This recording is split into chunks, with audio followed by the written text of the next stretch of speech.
El Señor esté con ustedes. Del Santo Evangelio según San Juan.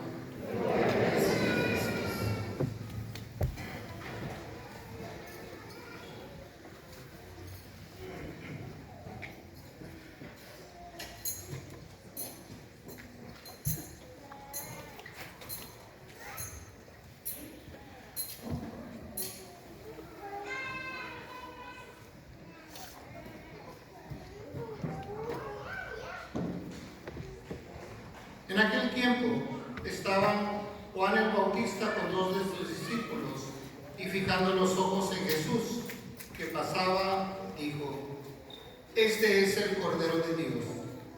Los dos discípulos, al oír estas palabras, siguieron a Jesús. Él se volvió hacia ellos y viendo que lo seguían, les preguntó: ¿Qué buscan? Ellos le contestaron: ¿Dónde vives, Rabí? Rabí significa maestro. Él les dijo: vengan a ver. Fueron, pues, vieron dónde vivía y se quedaron con él ese día. Eran como las 4 de la tarde. Andrés, hermano de Simón Pedro, era uno de los dos que oyeron lo que Juan el Bautista decía y siguieron a Jesús. El primero a quien encontró a Andrés fue a su hermano Simón y le dijo: hemos encontrado al Mesías, que quiere decir el ungido. Lo llevó a donde estaba Jesús y fijando en él la mirada, le dijo: tú eres Simón, el hijo de Juan. Te llamarás Kefas, que significa Pedro, es decir, roca. Palabra del Señor.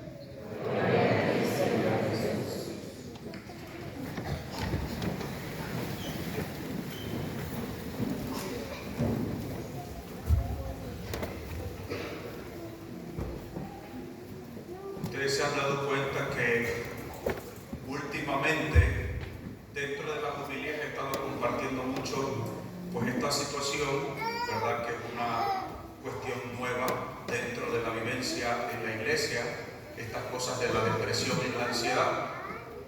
Y en diferentes momentos, de alguna u otra forma, he estado compartiendo con ustedes algo sobre pues esta realidad que nos está tocando vivir y que está afectando a la comunidad, la vivencia de la fe. Pues no es lo mismo estar con depresión o con ansiedad que no estarlo, ¿no? La fe se vive diferente, teniendo o no teniendo estas situaciones que nos aquejan. Dentro de la ansiedad, a mí me intrigaba mucho el por qué los jovencitos tienen ansiedad. Uno puede entender que un viejo tenga ansiedad, ¿sí? Los viejos tenemos un montón de cosas por las cuales nos ponemos ansiosos. A veces estamos ansiosos pues por cosas naturales, a veces a lo bruto, ¿verdad? Estamos ansiosos. Digo, por ejemplo, uno tiene que pagar aseguranza de carro, tiene uno que pagar biles de carro, los que tienen casa tienen que pagar el bill de la casa, pagar la basura, pagar cuánta cosa. Aquí pagamos hasta por respirar, ¿verdad? Entonces, pues uno anda preocupado, ok, ¿verdad? Hay cosas que pagar, ¿verdad? Nos preocupa. Cuando digo a lo bruto, es cuando uno gasta más de lo que uno tiene de ingreso, ¿verdad? Cuando uno quiere, por ejemplo, presumir unos rines en una troca y dice uno: si estos rines me los compro voy a andar más rico con el dinero, ¿verdad? Ya uno con la gran ansiedad. A lo bruto uno se reclama cosas que no tienen sentido y después anda uno pagando las consecuencias. Esto en los viejos es normal, ¿verdad? Tenemos muchas cosas. Digo, no es que esté normal, sino que el preocuparse, tenemos por qué preocuparnos. Los que son padres de familia se preocupan por los muchachos, que se andan bien, que tienen miles de cosas. Pero lo que a mí me intrigaba, ¿por qué los jovencitos tienen ansiedad? ¿De qué se preocupa un jovencito de 14, de 13 años? ¿Qué preocupaciones tiene? Y sin embargo, la ansiedad de los jovencitos es terrible. La depresión en los jovencitos es grande. Acabo de cenar hace algunos días con una familia que ya tenía 2 años que iba a ir, hasta ya fui. Cada 2 años en espera para poder a cenar con ellos. Sus hijas son enfermeras y me dice, al hospital llegan, casi todos los días llegan jovencitos que se quieren suicidar. Acaba de llegar una de 13 años, me dijeron. Se quiso suicidar la niña. ¿Por qué el jovencito hoy día está ansioso, está angustiado? ¿Y por qué el jovencito anda en depresión? Nosotros los seres humanos hemos sido creados por Dios. Nosotros somos el sueño de Dios hecho realidad. Desde toda la eternidad Dios nos pensó y no se conformó con pensarnos, sino que nos crea. De tal manera que nosotros venimos aquí con un proyecto. Nadie está aquí como el fruto de un resbalón, ¿verdad? Yo no voy a decir, o sea, ustedes me saben.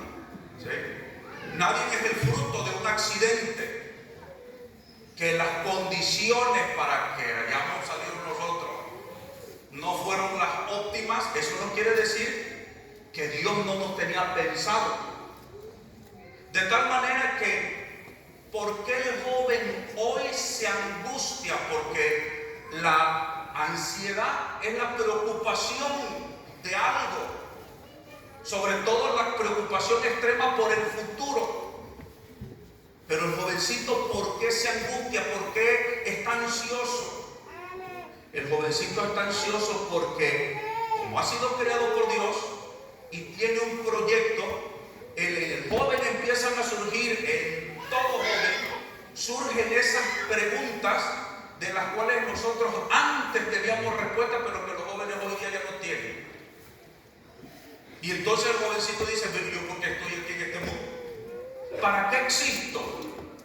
De pronto el joven se halla en medio como de una isla, ¿verdad? ¿Por qué estoy aquí? ¿Y yo para qué estoy aquí? Y el jovencito no tiene respuesta.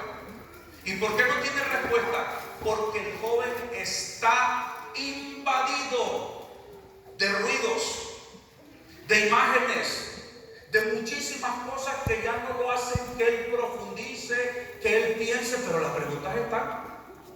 Y entonces el joven de pronto se empieza a preguntar por qué estoy existiendo y no tiene una respuesta y empieza la ansiedad. ¿Y yo para qué estoy aquí? ¿Y por qué yo estoy aquí? ¿Y qué va a ser de mí? ¿Y si me muero? Y empiezan a ahogarse, ¿verdad? Y empiezan a ahogarse y la crisis y el pánico y se desmayan y todas esas cosas que ustedes conocen mucho hoy día, ¿sí o no? Porque el jovencito, aquí trajimos a una persona, un experto para que hablara a los papás. Y yo estuve aprovechando el tiempo para tirarle sus pedradas a ustedes, ¿verdad? Porque trajimos a un experto que nos costó mucho trabajo traerlo. Y sí vino gente, pero no las que queríamos. No el número que esperábamos. Yo hasta le dije, preparen bancas afuera, sillas, porque es que usted se nos va a venir toda la diócesis. No vinieron mucha gente. Y vinieron muchos que no eran ni de la Purísima, como que no les importó mucho lo de la Purísima. Y esa persona vino y habló de los daños que está causando las redes sociales, los daños que está causando el teléfono, los daños que está causando el que el jovencito esté zampado 4 o 8 horas adentro de un cuarto jugando, los graves daños. Y yo de ahí, yo agarro muchos elementos, yo tengo sus libros y he estado investigando con psiquiatras y cosas. El grave error que están cometiendo los papás cuando a un niño, a un bebito, que apenas ya pueden moverse, ya le saben hacer el celular así, ¿verdad? ¿Sí? Los graves daños, él explicó, puso un cerebro, cómo el cerebro de un niño no está desarrollado para tener ese montón de imágenes y cuantas cosas. ¿Y qué es lo que pasa? Que los papás, para que el niño esté tranquilito, le sueltan un celular. Para que los chamacos no den guerra, sus videojuegos de los menos fregones, de verdad, de esos que se ponen cosas aquí y ahí están los jóvenes zampados horas. El teléfono, yo lo tengo que decir fuerte para ver si alguno despierta. Con uno que despierte y límpiame la mente, pues no le hace uno y agarró la otra. Los papás han soltado a jovencitos de 11 años, 10 años, teléfonos inteligentes con internet. El grave daño que le están provocando a sus hijos, tanto neuronalmente, pero también espiritualmente. Graves lesiones espirituales. Y entonces hoy día vemos niños que ya no tienen la capacidad de pensar. Él decía que todavía falta ver las consecuencias, porque todavía no tenemos toda una camada de jóvenes para ver las consecuencias que esto vaya a tener. No, yo eso las estoy viendo. A mí a cada rato me hablan que piensan que soy el exorcista, y yo no soy exorcista de la diócesis. Pero padre, es que mi hijo tiene el diablo. ¿Qué hizo? No, porque que esté el celular, no sé qué. Se ponen como el diablo. Padre, es que mi niño tiene el demonio, y todo el mundo me habla porque los chamaquitos tienen el diablo. No, no tienen el diablo. Se llaman las lesiones que está causando todas esas cosas. Jovencitos con depresión. Este experto que vino aquí a darnos la conferencia hablaba, por ejemplo, lo del Instagram. El daño tan grave que le está causando a las jovencitas, a las adolescentes. Cómo las jovencitas están pretendiendo ser algo que no son. Y cómo si las jovencitas no tienen más like que la otra, se empiezan a deprimir. Y tenemos una cuestión grave que estamos viviendo. No, esto tiene su punto con el Evangelio, con la lectura. No crean que estoy nada más dando de esto, ¿ok? Entonces, nuestros jóvenes hoy día tienen tanto ruido, están tan saturados, que ya no pueden escuchar la voz de Dios. Ya no pueden escuchar la voz de Dios. Ya no tienen la capacidad para responder a las cosas que nosotros, los que estamos más ventarrones, respondíamos antes. Nosotros, el de mi camada como patracito, ¿verdad? Oye, uno estaba en la secundaria, uno ya sabía lo que quería estudiar, ¿sí o no? Terminaba uno la secundaria, la que iba a ser maestra, ya lo tenía definido. El que quería ser doctor o enfermero, él ya tenía lo que iba a ser. Si iba a ser un malandro, también ya sabía. Terminó la secundaria y no estudiaba nada. No. Hoy día no. Hoy día los jóvenes terminan la high school y no saben qué van a estudiar. No saben. No tienen esa capacidad, la han perdido. ¿No? Y entonces, ¿cómo se va a tener capacidad y habilidad para responder a las grandes cuestiones que nos presenta la vida, o esas preguntas filosóficas que todo ser humano se hace? ¿Para qué estoy yo aquí en esta vida? ¿Cuál es mi misión? ¿Por qué estoy viviendo? ¿Por qué el mundo existe en lugar de no existir? ¿Quién creó al hombre? ¿Quién creó el universo? ¿Y qué es lo que acaban diciendo los jóvenes flojos porque ya no quieren hacer nada? Ah, yo soy ateo. ¿Sí o no? A mí me lo dicen. Atheist. Así se dice. Atheist. Ateo. Le dije, no, chicos, tú eres un flojo que no quiere estudiar nada. Para ser ateo se necesita ser un excelente filósofo. ¿Tú qué vas a hacer, ateo? Tú eres un flojo que no quiere venir a la iglesia. No. Entonces, ¿por qué estoy diciendo todo esto? Porque la palabra de Dios nos presenta en la primera lectura el llamado de Samuel. Samuel está en aquellos tiempos que se acostaba la gente muy temprano, había silencio, no había tanto ruido. Oye, Samuel escuchaba la voz de Dios, pero audiblemente. Samuel, Samuel. Y ahí va Samuel con el hijo. Dígame, Señor. Oh, no, yo no te hablé. Vuelve al cuarto. Gracias. Samuel, Samuel. Dígame, Señor. Yo no te estoy hablando. Hasta que Elí se da cuenta que es Dios el que le está hablando. Imagínense la interioridad de estos hombres para escuchar, percibir la voz de Dios de una manera tan fácil. Cuando el Señor te vuelva a hablar, dile, habla, Señor, que tu siervo escucha. Y entonces el Señor se le manifiesta, le da la visión. En la vida, mis queridos hijos, yo ya les he hablado de que todos tenemos un proyecto. Somos el proyecto de Dios. Ahora bien, yo quiero hablar hoy de la vocación, porque yo he querido hablarles a los jóvenes, pero a veces las lecturas no coinciden y digo, tampoco voy a obligar mucho al Evangelio a decir lo que nos quiere decir o a las lecturas.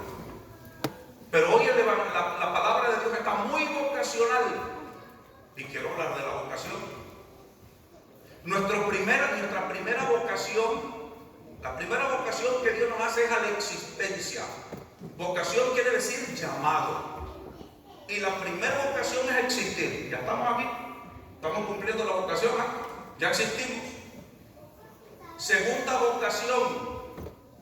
La vocación a ser hijos de Dios. ¿Y cómo se hace un hijo de Dios? A través del sacramento del santo bautismo. Pero aquí tenemos otro problema, especialmente con los hispanos. Nacen los niños y los vienen a bautizar allá como a los 4 o 5 años, ya cuando ahorraron para echar la casa por la ventana. Y de mientras el chamaquito como un animalito, porque no tiene el bautismo. No es un hijo de Dios. Pero como quieren echar la casa por la ventana o quieren esperar al compadre que va a venir, sabe de qué parte de Europa, y el pobre niño está sin el bautismo, porque los papás no están buscando un padrino para el niño, sino están buscando un compadre para ellos. ¿Cierto o no? Y el pobre niño, ¿y cuándo lo va a bautizar? Pues hay al año, padre. Si este niño se te llega a morir, tú lo vas a pagar. Es gravísimo tener un niño sin el santo sacramento del bautismo, porque el sacramento del bautismo nos da la dignidad altísima de ser hijos de Dios. Por eso no se puede retrasar el santo sacramento del bautismo. El santo cura de Ars decía que no pasen 24 horas sin que el chamaco esté bautizado. No, aquí primero hay que ahorrar para el salón, para la bucana, para la Biblia, para el mole, la banda, el mariachi. No, pues eso tiene uno que estar trabajando como por 4 años, ¿va? Y el chamaco va a cumplir los 15 y ya todavía no está bautizado.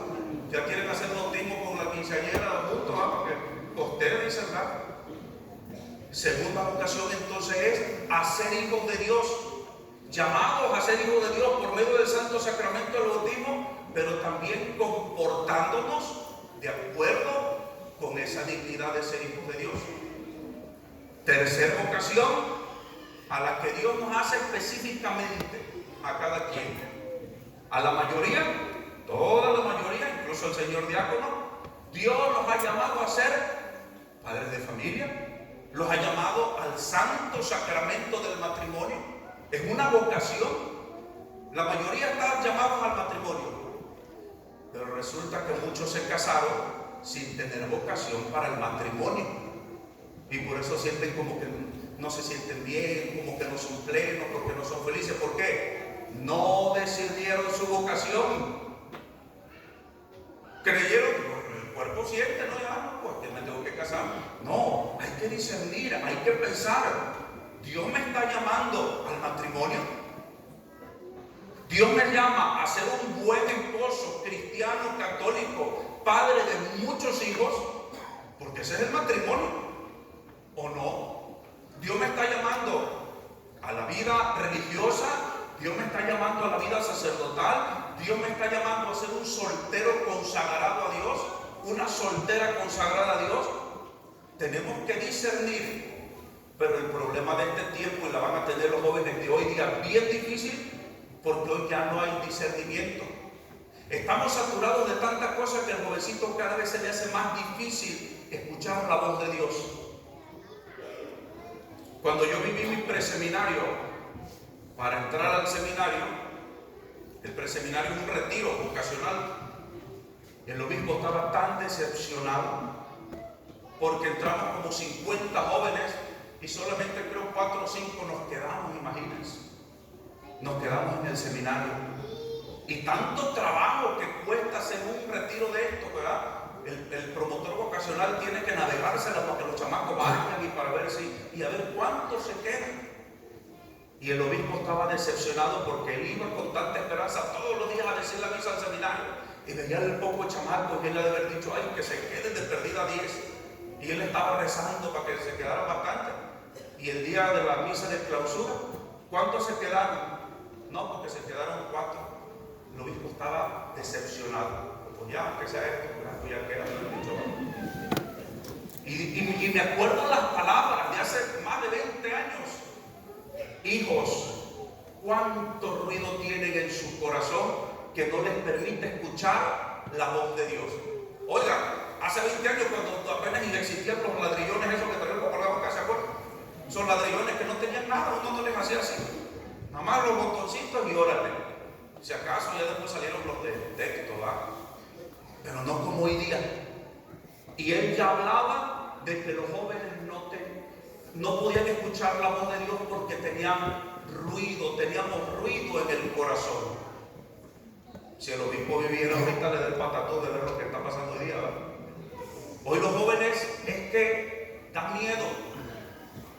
Y no es que les esté tirando, pero hijos, para que abran los ojos. Imagínense los médicos que nos tocarán en el futuro. A mí me da miedo. A mí me da miedo. Imagínense que estos chamacos lleguen a ser médicos, no van a acabar con tus venenos. Ay, que esta ya te hace que está por para allá. Dale un veneno para que dejen sufrir. Se escucha chistoso, pero poco no es la realidad. estos jovencitos que necesitamos despertar. Por eso yo ya les dije a todos los grupos de la parroquia, despídanse de mí porque yo me voy a dedicar a los jóvenes. Sí, les voy a ayudar en algo, muy poquito, pero los jóvenes, nuestros jóvenes son el presente, decía el Papa San Juan Pablo II, son el presente de la iglesia, y nuestros jóvenes están enfermos, están sordos, están ciegos, están mal, por eso tenemos que ayudarlos a despertar. ¿Sí? Escuchar la voz de Dios cuando habla. Si a mí Dios me está llamando al matrimonio, tengo que ser consciente que el matrimonio tiene exigencias, mis queridos hijos. ¿Qué dicen los jóvenes ahora? ¿Se casan? Si es que se casan, ¿verdad? Y en lugar de salir a jalar una carriola con un poco de chamaquitos enfrente, salen a pasear un perro en una carriola. Estamos enfermos. Y no estoy diciendo que esté mal tener perro, hasta yo tengo un perro. Pobre perro está todo triste siempre en la casa. Yo ocupado y nada más lo saco a hacer daño y va para adentro el pobre perro. No está mal tener perro. Lo malo es que hoy día se está sustituyendo la paternidad por tener perros. Estamos perdidos como sociedad con esa mentalidad. Y entonces cuando yo preparo a los jóvenes para el santo sacramento del matrimonio, cuando les digo la homilía el día de su boda, yo digo que tienen que estar abiertos a la vida, tener niños, porque tus hijos van a ser tu más grande obra. Podrá haber un edificio que se compare con un ser humano, con un hijo de Dios, con un santo, no hay punto de comparación. Pero Robin le dice, cuando estamos haciendo las preparaciones, el diácono sabe de eso, ¿no? ¿Están abiertos a la vida? A uno le dan a tole con el dedo. Oh, sí, estamos abiertos a la vida. Y nada más quieren tener un hijo. ¿Sí? Y cuando yo les digo, es que tienen que estar abiertos a la vida, ser generosos con la vida. Los santos decían antes, llenar el cielo de santos. ¿Y qué me dicen? Pues como usted no los va a mantener, ¿ah? Pues métete de cura, a ver, métanse de monjas, a ver si es muy fácil. Entonces es cumplir la vocación para la cual hemos sido llamados, mis queridos hijos, pero discernir. Tenemos que ayudar a nuestros jovencitos para que ellos puedan tener paz, para que puedan tener quietud, para que puedan escuchar la voz, para que sepan que son hijos amados de Dios, para que sepan que tienen un proyecto, para que sepan que después de esta vida está la vida eterna, y la vida eterna es maravillosa y de felicidad. Si el niño tiene todo eso en su corazón, no va a tener ansiedad, no va a tener desesperación, no le van a dar ataques de pánico, no va a estar en depresión, porque se va a saber amado, sabe que su vocación es ser hijo de Dios, que Él está aquí para cumplir un proyecto. Y cuando uno sabe su proyecto de vida, uno es feliz luchando por ese proyecto, ¿sí o no? Uno es feliz. Felicidad no quiere decir ausencia de problemas, ¿eh? Uno puede ser muy feliz con toda la bola de broncas que traiga uno en la vida. Quiero contar un poquito de mi vocación, acabo que ahora nos van a corretear como en la mañana. Cuando a mí Dios me hace el llamado a la vocación, yo todavía ni era católico, ¿verdad? Todavía éramos testigos de Jehová en la familia. Pero un día llegan unos seminaristas al pueblo. Yo soy de un ranchito chiquitito, de esos donde la gente se mareaba antes cuando entraba un carro y dejaba el olor a gasolina. Se mareaba la gente. ¿Qué pasó? Entró un carro al pueblo. Yo soy de un ranchito de esos. Entonces, que llegara alguien que seminarista, ¿qué es eso? Uno no sabía qué era esa vaina de un seminarista. Llegaron 3 seminaristas, creo. Y era la novedad en el rancho, era un alboroto seminaristas aquí en la comunidad. El Viernes Santo, porque ellos iban de misiones, ¿verdad? Llegan el Viernes Santo y pasan por enfrente de la casa con el Santo Via Crucis, ¿verdad? Allá que los Via Crucis son de 3-4 horas, no como aquí que le damos vuelta a la iglesia y tal, allá Via Crucis de 4 horas. Y pasan cargando la cruz la gente del pueblo, y detrás de la cruz iban esos seminaristas con sus sotanas blancas, pues el calor del diablo que no usan sotanas negras, ¿verdad? Y los seminaristas detrás de ahí de blanco, con una banda azul que se usa en los lugares de tierra caliente, Campeche, Tabasco, Veracruz, todos esos lugares que son un infierno, ¿verdad? Cuando yo vi esos jóvenes, Yo dije, yo quiero ser como ellos. Pues yo ni católico era. Pero a mí se me antojó ser como ellos. Y empezó algo bien interesante. Por eso cuando el joven pregunta, ¿y cómo es la vocación? Mira, chicos, si tú lo que estás pensando es que se te va a aparecer la Virgen, así como la Madre Milagrosa, o nuestro Señor Jesucristo con su mano como la Divina Misericordia, olvídate de eso, así no habla. Pero ¿y entonces cómo? Es como cuando está uno loco, le digo, ¿va? Empiezas a sentir algo en tu corazón, una voz que uno no le explica, una inquietud.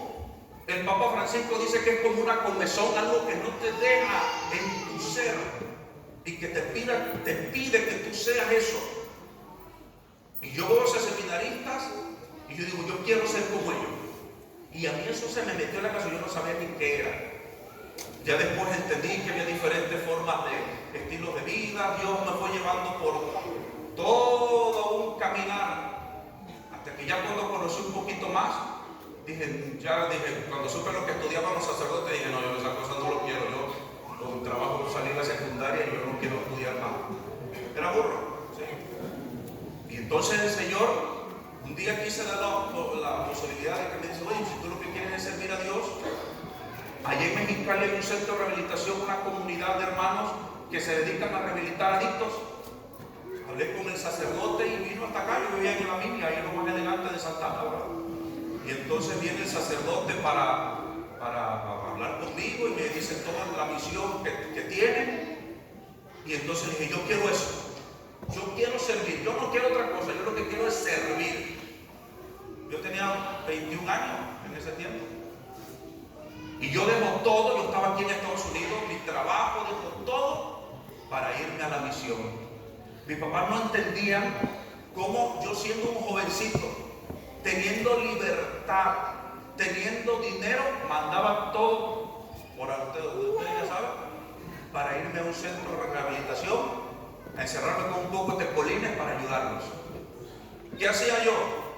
Lavar ropa, hacer de comer, barrer, trapear. Y aunque yo me sentía bien porque sabía que mi vida estaba teniendo sentido, Dios me pedía algo más. Pero a mí Dios me pedía, porque yo aún seguía insatisfecho, yo quería más. Pero lo que no quería era estudiar en el seminario. Yo no quería estudiar. Y entonces el Señor me dice, no, yo quiero más. Y me habla a través del obispo y me invita. Yo siempre le negaba al obispo hasta que dije, bueno, si el Señor me está hablando a través de este, voy a hacerle caso. Y voy a un retiro y es donde les platiqué que me quedo en el seminario. Pero aguanté solamente un año. Un día voy a comprarme unas papitas que están afuera, una tiendita de esos chacarritos de allá, de los pueblos, ¿verdad? Por la tarde voy a comprarme unas papitas con chamoy y salsa valentina y una coca. Y cuando vengo de regreso para el seminario, el primer año del seminario en Mexicali, estaba en un ejido, en el ejido Saltillo. Si hay gente de Cachanilla, la van a saber de lo que estoy hablando. Entonces yo vengo de regreso, la tiendita estaba cruzando la calle, yo me encuentro el formador y le digo, padre, ¿quiere papitas? Y me dice el padre, ¿a quién le pediste permiso para salir? Y yo, está cotorreando, ¿verdad? ¿A quién le pediste permiso para salir? Y yo dije, padre, pero si la tienda está cruzando la calle, o sea, no creo que me vayan a secuestrar por ir a la tienda. Aquí se tiene que pedir permiso. Aquí tienes que obedecer y es lo primero que tienes que aprender. Dije, sí, padre, no se preocupe. Terminó el año y me salí. Yo no sirvo para esto, yo no voy a ser un pastor toda la vida bajo las naguas de un obispo. ¿Sí? Me salgo, me vengo para acá, regreso acá, trabajar en el filo, trabajar en el filo y en San Juan Capistrán. ¿Sí? Y voy a una parroquia donde había un excelente sacerdote. Celebraba la misa con mucha devoción, con mucha piedad. Y ver a ese sacerdote cómo decía la misa, era como que le metían más candela a la cuestión vocacional. Y dije, no, yo me tengo que ir de esta parroquia. Y mejor me iba para otra donde hubiera bulla y relajo, así, ni ganas me daban de eso, ¿verdad? Ese padre era el padre Alfredo Vaca, no lo han de conocer. Y entonces, a mí era algo que yo ya no quiero esto. Yo no quiero estar bajo las naguas de un obispo, yo no quiero obedecer. Como si uno nunca obedeciera, ¿verdad? Hasta que un día me invitan. Una mujer, una vieja argentina, me dice, Gastoncito, vayan como hablan, te invito a unas ordenaciones, Gastoncito. Le dije, mire Lidia, yo no estoy interesado, yo ya sé cómo es eso, no me interesa, yo he estado en ordenaciones de obispo, yo no quiero ir a esto. Y esa mujer empezó a insistir y a insistir, como el obispo cuando también insistió. Y me hartó tanto la vida de esta mujer, que le dije, ok, no te preocupes, voy a tu casa por los tickets, pero ya déjame en paz la vida. Y yo estaba muy enojado porque me sentí impresionado, pero fui. Las ordenaciones antes eran en San Columbano. Voy a las ordenaciones y estando ahí se fue una cosa, pero era una evidencia, una voz del Señor, casi como la de Samuel hoy día. Una cosa que yo no explicaba, por algo que me decía, usted tiene que regresar ya al seminario. Yo salí de esas ordenaciones, derechito al Pilar, a confesar. Me toca el Padre Gavino, Dios lo ha de tener en la gloria. Si ustedes se confesaron con el Padre Gavino, ya saben ustedes cómo me fue. ¿Sí? Me puso como Pablo Gallinero el Padre Gavino. De ahí agarré el teléfono para hablar al seminario y hasta el sol de hoy, aquí estoy de cura. ¿No? Dios, mis queridos hijos, habla, pero hay que abrir los oídos. Hay que abrir los oídos. Hay que tener claridad. Hay que ayudar a nuestros jóvenes para que aprendan a escuchar a Dios, para que aprendan a discernir cuál va a ser su vocación de vida. Digo, si tú te vas a casar, tú te vas a casar con la iglesia que Dios manda. No vas a vivir como un pagano. Y acuérdate que la mujer o el hombre es para toda la vida. Por eso pongo el ojo muy bien a dónde te vas a casar, porque si no, cuidadito, cuidadito. Si Dios te llama a eso, gloria a Dios, esa es tu vocación. Si Dios te llama a la vida religiosa, a cumplir la voluntad de Dios en la vida religiosa. Pero por favor, jóvenes, no tengan miedo. El Papa Juan Pablo II nos enseñó, siempre Él nos enseñó en todas sus homilías, siempre